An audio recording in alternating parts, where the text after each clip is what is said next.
Hey Amit, great to have you on the podcast. And thanks a bunch for taking the time to chat with me. With your experience, I think I'm really looking forward to hearing what you've got in store for us today. I've got a bunch of questions that I think would not only help me, but a lot of students like me who are eyeing careers in tech and could really use some guidance from you. But before we jump into that, would you like to give us a little intro, just like a casual rundown of your background, and then we'll kick things off. Sure, yeah. Thanks so much, Aryan, for having me here. I'm super excited to chat a little bit and answer some of your questions, and hopefully it's also interesting and insightful for some students or anyone really who's watching this podcast or listening to it. So yeah, my name is Amit Maraj. I met Aryan. I met you obviously in class. I think was it Right. one semester ago or 2 semesters ago? I I can't think it remember. was it Sometime. was technically one semester, but it's been 6 months, I guess.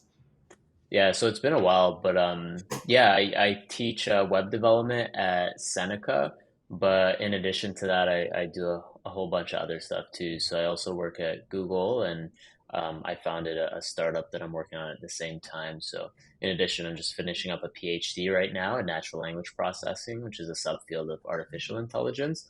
And I usually run a lot of different kind of projects with Seneca, different colleges in Canada for the most part, and some consultation work in software engineering for enterprise companies and software organizations that are looking to scale out their operations. So a couple different things here and there over the course of my career, but yeah, I'm looking forward to sharing, and hopefully some of the my experiences can help provide some insight for folks. Cool. That's a pretty interesting background. That's the reason that I invited you here. Could you tell us like how did you get started in tech?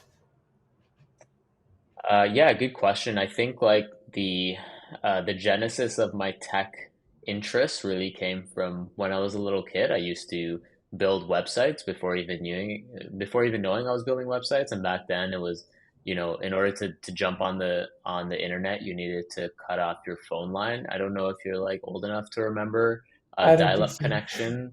Yeah, so previous to like coax, like using coax to connect to the internet and using cable, you use DSL lines, digital subscriber lines, and that was the same as the same line that you used to use the to like make phone calls. So I remember having to like kick my mom off the phone or tell my parents like, "Hey, can I use the internet for like an hour?" And I would go on, and I remember distinctly like I just loved like looking at pictures of different like characters, so like Super Mario or different Pokemon, whatever. I just like do Google searches and then take those images and then put them on a website that I created using simple HTML. So nothing fancy. I had no idea honestly what I was doing, but that like the idea of like having different puzzle pieces and putting it together is kind Mhm. of what it felt like for me, akin to like Lego or doing puzzles in real life. And I think that's what really sparked my interest. In high school, I really got into like tech design actually, which was very different from like computer science and web development. I used to like use Photoshop to alter pictures, make new pictures, come up with like sci-fi ish type pictures, and then just have it on my background, like for no real reason, for no monetary reason, just for fun. And so yeah, like as I got a little bit older, I went into computer science. I actually started my undergrad journey in computer security because I was really interested in hacking. And really wanted to learn the whole sort of space of cybersecurity. I just found it very like interesting. But in a couple of years after I was in that program, I realized that like just probably like a majority of students, I was like kind of lost and I had no idea like cybersecurity was what it was. It was less so glory the glory of like sitting in front of a computer and hacking like what you see in the movies, and more so like very calculated, following frameworks and being a bit more regimented about exactly what you're doing and how you harden like systems, right?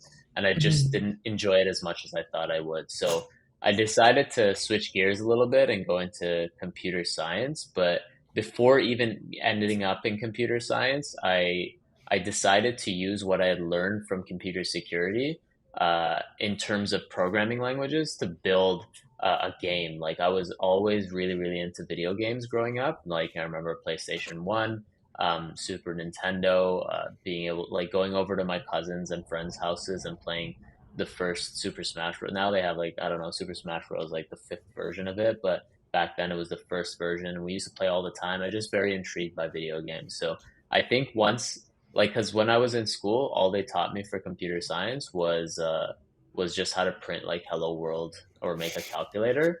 And I had Yeah. no, I was like, why on earth would anyone want to use this or do something, make a program like this? It's not useful at all. True. Um, so I decided to make a game, and I made a game, and I learned how to make the game from scratch. I didn't use a game engine. I like calculated how to move a character from one place in the screen to another by calculating the Euclidean distance and refreshing the screen so that every every step that person on the game took is just a refresh of the screen, and you move them like 1 millimeter at a time or one Oh. kind of unit point of unit at a time. And I created all those functions using like very elementary math, but at the same time, it kind of like sparked my interest and flair in computer science because I saw finally, okay, all these math courses and all these random programming paradigms that they teaching me in class, like can amount to something. I can actually create something and have it tangible and use it. I like put the app Mhm. on the app store and ended up getting like couple 10,000, like I think it was like 13,000 downloads over the course of like a few months, and kind of blew up for me and gave me the opportunity to join another company as an intern with Mhm. them because they found the game, and the rest was just history. So after creating that one game out of pure interest and just passion, it ended up catapulting my journey into computer science and tech, I guess. So yeah. Right. So I was wondering that for you in your journey, everything was basically made out of passion, right? Like you started off because it was just fun to you and there was no monetary reason that you wanted to get into this at first. The thing is that a lot of my friends ask me that, oh, do you need a degree to get into computer science? And sometimes, so this is what I answer them. I think if you want to get into, if you just want to get into for money purposes, like think about this, if you want to be a web developer, just like a front end web developer, I don't think you need a full on degree or like formal education for being a web developer, right? But if you want to get into more advanced stuff like machine learning and all of that, which needs math and high level courses, I guess, I think you might need to get a formal education for that. But what's your take on, do you need a degree to get into tech? Yeah, like I think it's worth spending some time defining what getting into means because, you can go and become a product manager and still be in True. tech, or you can be a UI UX designer and still be in tech.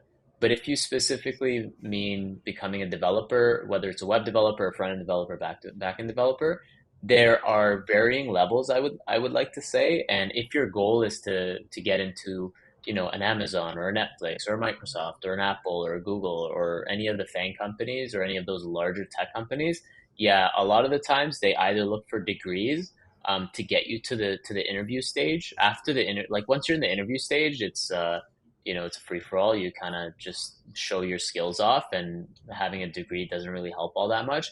But to get Mm, to the interview portion, like they have tens of thousands, probably hundreds of thousands of applicants every day, so they need some way of like filtering out the candidates that they all actually want to spend time on, apart from getting a referral to those companies. So right. like for example, like I work at Google, and I can tell you firsthand, like the amount of applications that they get is enormous on a daily basis. So what recruiters do is, if you have a referral from, like, let's say for example, you wanted to work at Google and I referred you to work at Google, they would take your resume or your application and kind of move it to the top of the pile because I've already done some level of validation for them to Mm, suggest that you would be a good software engineer in the role. So that already kind of gives you a little bit of a leg up. And even if you didn't have a degree, I could still recommend you, and you could still get an interview based on that referral. So that helps a lot. Like networking and having connections holds a huge amount of value if you want to go into what they call like big tech, right? mhm. Having a degree to go into other roles, because big tech is not the be all end all. You can work at a startup, you can work at Right. a medium sized company, you can work at a bank or whatever. And having a degree is not necessarily necessary for working at those companies. Of course, like it might be able to help you get the interview a little bit easier, but out of 100 applications you put in, you may only get, two or three interviews. With the degree, you Mm, may may get 3 or 4 interviews or 4 or 5 interviews. So it's still possible. It's just kind of slightly harder. But if you're willing to kind of work for it, I don't think there's any requirement to actually have a degree. I also would suggest, like, if you are going into these roles and you want to have the Mhm. opportunity to move up in the future or provide like some level of impression when you go into the interview process, I would suggest learning the theory behind it, because that's really what degrees teach you, is like a lot more Right. theoretical knowledge, your data structures, your algorithms, your theory to computation, your linear algebra, your discrete mathematics. Whereas Mhm. at the college level with the diploma or an advanced diploma, you're really getting more practical, hands-on knowledge, which is just as important. But there's another side to that coin, which is the theory, right? So Right. Right. Right. So, as you mentioned, that networking is important, all of that. There's a lot of this thing coming up that soft skills are almost as much as important as hard skills. So, if you're interviewing someone, right, apart from the technical, I think technical round is what focuses more on the hard skills, but the first, like the behavioral round of questions, is basically testing you on soft skills, how you communicate, and what kind of scenarios can you handle, right? So, what's your take on the importance of soft skills? Like, should you focus more on them because you can't always just study and get through it, I guess. yeah, good question. I think soft skills are probably more important than hard skills, or Mhm. technical skills. The only reason I say that is because you can kind of teach anyone how to write code, but you can't teach anyone how to be a good person, or how to display empathy, or how to be a leader, or how to demonstrate like teamwork attributes, right? Those are things that either come with time or are intentionally kind of studied or practiced, I guess, if you will. So, for example, like for me, a lot of why I've been able to succeed or get to a point to where I am today is not because I'm a strong software engineer. Actually, I'm far from it, I would say. Like, there are students who would program circles around me, but the reason why I think that I've gotten like moved up is because my soft skills are probably a leg up from maybe some other folks who are in a similar position than I am. Mhm. I'm willing to have conversation with business folks. I'm willing to work with a team. I'm willing to try to be a leader and work with a team to kind of reach a mutual goal. And I think that's kind of what has allowed me to shine and move up the ranks pretty quickly, I would say, in comparison to some of my peers. So soft skills, super duper important. I would say that it's even more important than technical skills. And I'm sure you hear this a lot, Yeah, and but I can attest to it like firsthand by experience. So right. I think teaching might have helped you with some of the soft skill part, right? Maybe because because I think it requires a lot of confidence to actually go up in front of a whole class and teach them something. And teaching, it's I think it's Mhm. harder because if you learn something for yourself, you don't have to explain it to someone else. But the point where you actually explain it to someone is when you know that you've understood it properly. So I think that also might have helped you in developing your soft skills part, right? But why did you even get into teaching if you had such a good tech career going on? Yeah, actually, I started teaching not at Seneca. I taught at Durham College a long time ago at the beginning of my career. Actually, one of the first jobs I had was teaching. So I got my first teaching job when I was 21. And I was super young at the time, but I was just doing like lab work for one of the professors that I was like pretty close with. Mm, And he asked me to like run one of his labs for him. It's pretty low friction, low risk, low reward type work, but it gave me the opportunity to stand in front of a classroom and try to practice my soft skills. Not That's not why I took the job. Of course, like someone offers you a teaching job at the age of 21, you're like, okay, great, yeah, why not? Um, but at the same time, like subconsciously, I was learning how to develop my soft skills by interacting with students, right. communicating, learning empathy, learning how under like learning to understand how students think, as it is different from me, because everyone learns differently, everyone proceeds differently, everyone like progresses at a different pace. So Mhm. being able to like practice and understand that was really really helpful in teaching. And then when I taught part time maybe for like 3 years. and then I applied to teach full time, and I was still quite young. I think I was 24 at the time. Um, and I didn't want to apply to teach full time because I didn't think I was qualified and I didn't think I would get the position. And especially like people who applied for that same position were, some of them had like 20 plus years of industry experience. So I was Right. going up against folks who, were clearly like in a different class from me. Anyways, I gave it a shot because my peers encouraged me to, my colleagues, and I did really well. And they ended up hiring me for the full time. They had one position available for full time, and they hired me for it. And I was pretty happy and proud of myself at that point. So I did that for like 2 years. I taught full time for 2.5 years, and then I realized that like I'm still kind of young. I should still go out and explore and gain some more industry experience, right?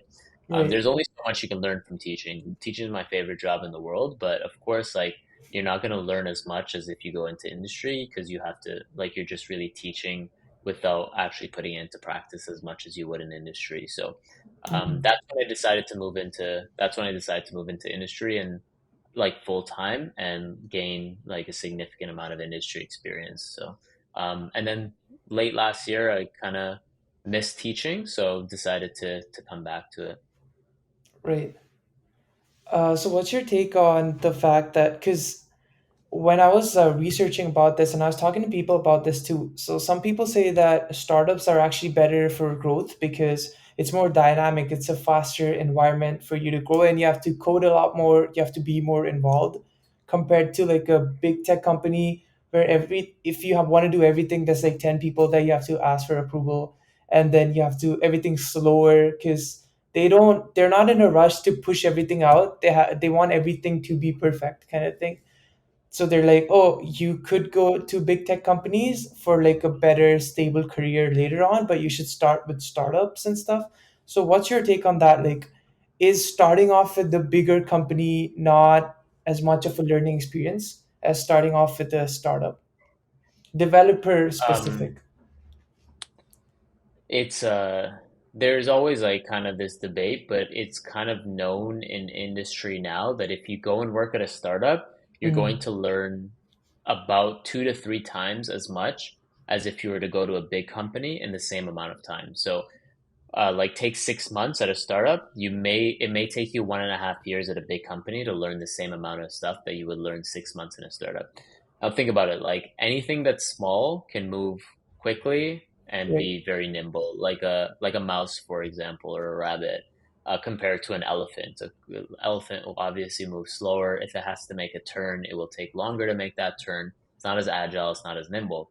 But that's not to say that there's only cons about big companies. Like with an elephant, you'll learn like that it has stable feet. It like has demonstrated through evolution over time that it's able to perform operations like drinking very securely from like a pond or what have you. It's the same thing with a large organization. They've proven and built their kind of foundation to the point where every operation that they perform is rooted in a lot of decision making and a lot of security. So anytime a big company wants to roll out a feature, they have to go through a significant amount of validation and approval processes before that feature can even make its way into production, right?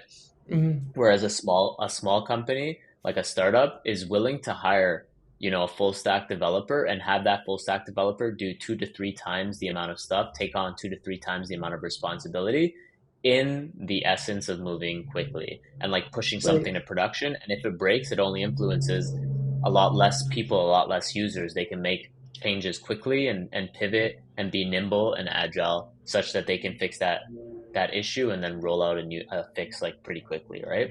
So right, just using that kind of understanding of a small versus a large company, you're obviously going to go into a smaller company with the ability to take on more responsibility, which means that you can work on the front end, you can work on the back end, you can work on DevOps, you can build a feature from end to end. Whereas at a big company, you may only be responsible for working on a small portion of the feature on the front end at any given point in time, right?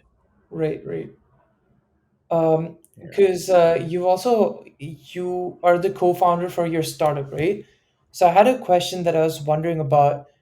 So after working at RBC, I could kind of tell that everything, as I was talking about earlier, everything's so secure and there's like a proper way to do things. I'm sure there's a proper way to do things in a startup as well. But what I mean by that is, for example, you have your website, right? Now, is that regularly hosted, or is it just like a, because at RBC everything is done in like containerized applications. There's like they think a lot about all of this stuff on virtual machines and stuff like that. So complex cloud hosting, and then a full-on DevOps department dedicated to just like hosting code, deploying code, right? But are startups, do they care that much about that stuff, or are they more heavy on the development side and they just host it normally without having to think it over too much? Yeah, so a lot of the time with smaller companies, they will only, or startup companies, they will only do something if necessary, right? Right. Because they want to allocate resources, all of their resources, then like because they don't have as many resources as an RBC, like any bank. So whatever resources they do have, they want to allocate it to the most important things, whatever will get them the most amount of money at the end of the day. So Mm-hmm. I'll give you an example. Like if we built out a website and building out authentication in the website will take 2 sprints worth of time, and then building out AI in the website, like some ChatGPT feature, will take 4 sprints worth of time. Mm-hmm. We basically say, okay, what do we want to prioritize here? Do we want to prioritize the AI or do we want to prioritize authentication? Then we sit down and we say, okay, how will building AI influence our bottom line? It will likely get us maybe 1.5 times the amount of revenue that we're currently getting. And then we Mm-hmm. say, okay, how much revenue or how much bottom line will the authentication feature on our website get us? Right. Authentication, you know, no brands will join the platform unless there's some authentication. So we can reasonably say that it'll improve our bottom line by 2 to 3 times as much, right? And then we Mm-hmm. say, okay, well then it's a no-brainer. We have to do authentication. But if we were a bigger company, we would say, okay, we're going to do both, and we're going to split out and hire 2 teams, one team to do this and one team to do that.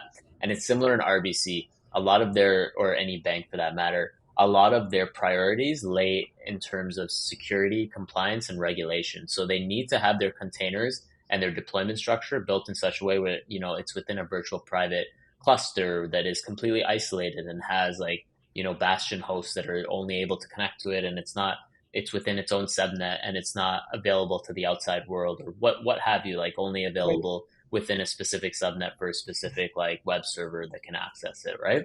Mm-hmm. For us, for example, like we have all of our infrastructure deployed on AWS, and we have like a full like a lot of our stuff is within containers. But that's not to say a startup can't like build outside of AWS and not have containers, right?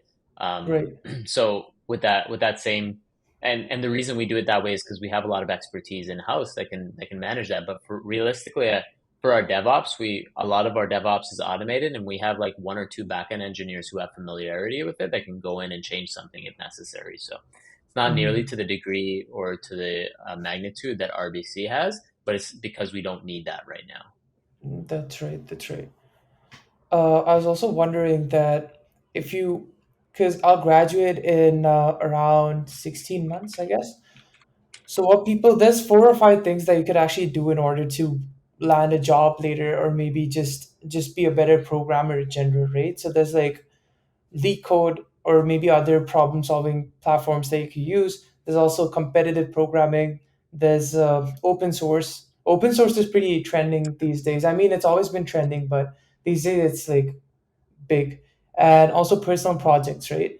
So if you had to start off in any one of these, what would you prioritize the most? Like, would you start off with doing leak code problems? Would you grind leak code? Would you start off with like competitive programming and like problem solving, or would you try to contribute to open source? Like, what would be your approach as of 2023? What's like the best approach to just learn, just learn?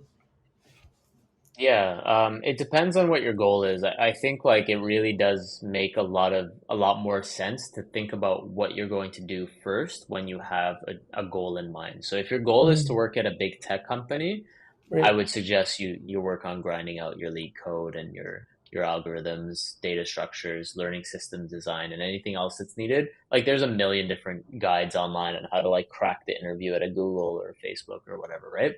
Hmm.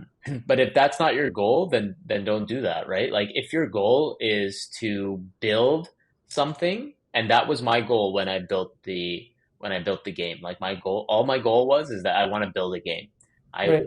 I wasn't looking to be like a millionaire. I wasn't looking to be the most famous like coder or whatever, or work at a big tech company. I was like, I just want to build a game, right?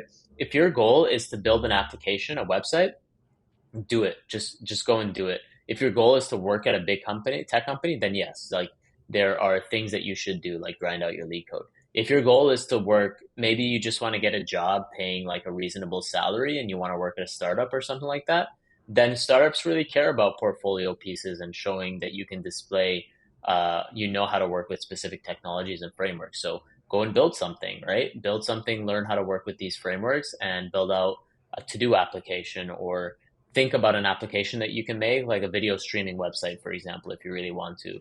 Or like a couple of students had come up to me this semester while teaching, and they asked me, like, listen, if I wanted to build an application that allowed students to subscribe to our application so that they can get updates for when classes that they want to register to have spots open, because right now you have to continue going back and like Hmm. requesting to join, and you don't ever know if there's like a spot that opens up.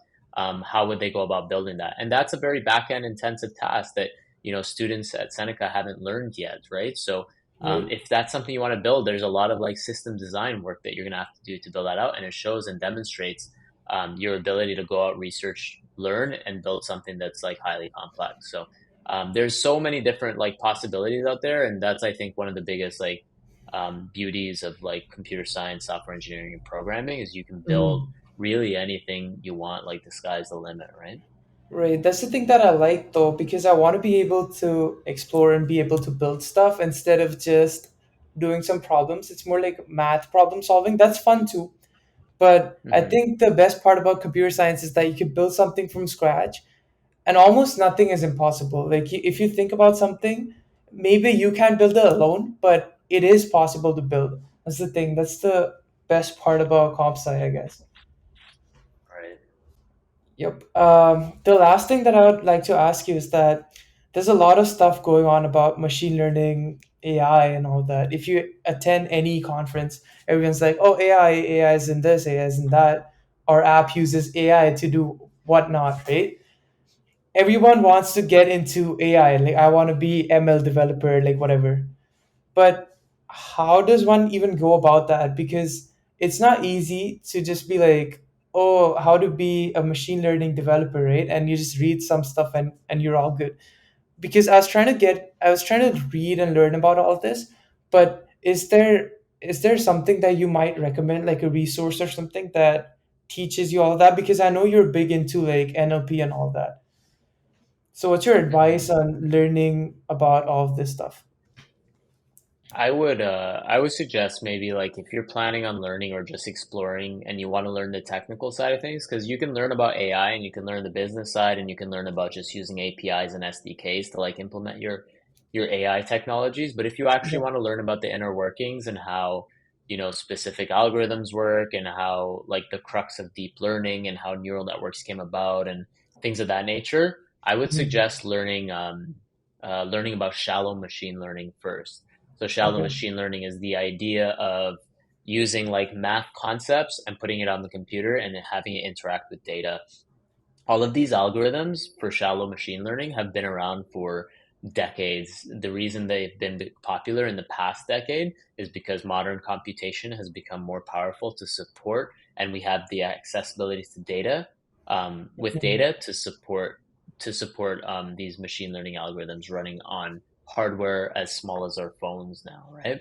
And now, Right. like actually, our phones are strong enough to run like highly complex deep learning type networks. Like I don't know if you saw the launch of the new iPhone, but now on board, I think no on for the new Apple Watches, actually on that small chip that's in your Mhm. Apple Watch, you can now run like transformer based networks, which are notoriously known for being highly complex and computationally resourcefully intense. So I would suggest learning shallow machine learning first. It will teach you Mhm. all of the fundamentals, and the algorithms needed to build on more complex technology, more complex AI technologies.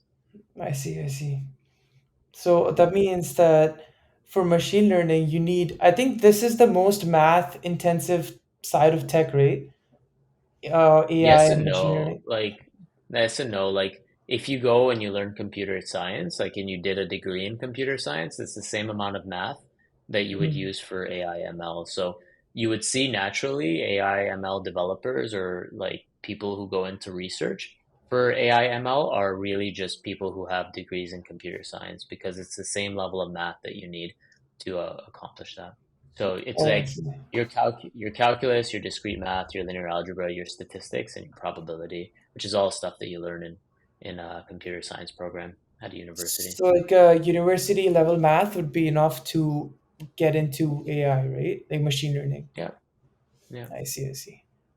Thank you so much. I think that we have a lot of information now with us, and that was truly, really insightful. Thank you so much for your time today.